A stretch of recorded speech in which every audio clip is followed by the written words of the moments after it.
ভাবি, তুমি বলেছিলে তোমাদের দেশে শাপলা বলে অন্যরকম করে খায়। আচ্ছা ঠিক আছে, তুমি বলে দেবে, আজকে আমি তোমাকে সেইভাবেই রান্না করে দেবে। তুমি ভালোবেসে খেতে চেয়েছো, সেটা খাওয়াবো না, সেটা কি কখনো হয়? আচ্ছা, শাপলা কিন্তু নিয়ে নিয়েছি, এখানে 3 আটি শাপলা নিয়ে নিয়েছি, বেশ বড় বড়। আর ফুলগুলোও কিন্তু খুব সুন্দর, একদম টাটকা ফুলগুলো দিয়ে কিন্তু বড়া ভাজবো।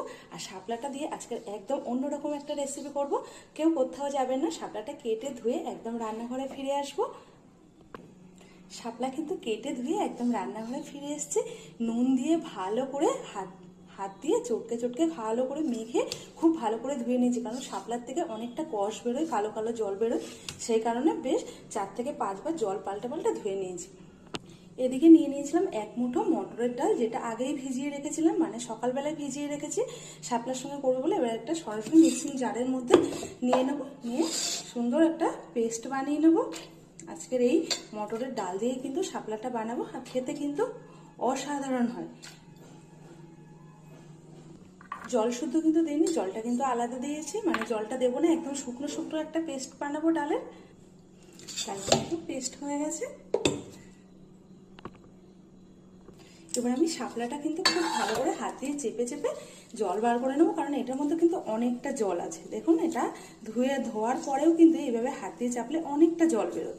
এবার এই জলগুলো খুব ভালো করে চিপে চিপে আমি একদম শাপলাটাকে শুকনো করে নেবো, যাতে শাপলার মধ্যে এক্সট্রা জল না থাকে। কতটা জল বের হয়েছে দেখুন থালার মধ্যে। এদিকে কিন্তু একদম শাপলাটা ঝরঝরে করে নিয়েছি।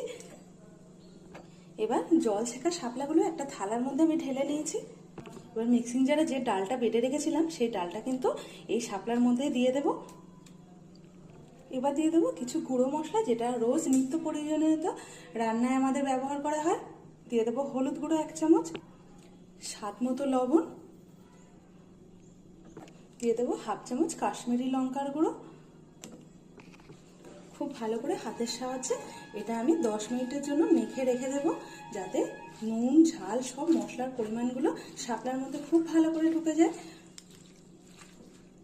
10 মিনিটের জন্য এটা আমি রেস্টে রেখে দেবো।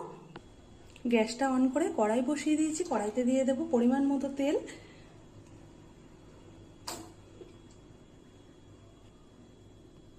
তেলের মধ্যে দিয়ে দেবো 1/2 চামচ কালো জিরে,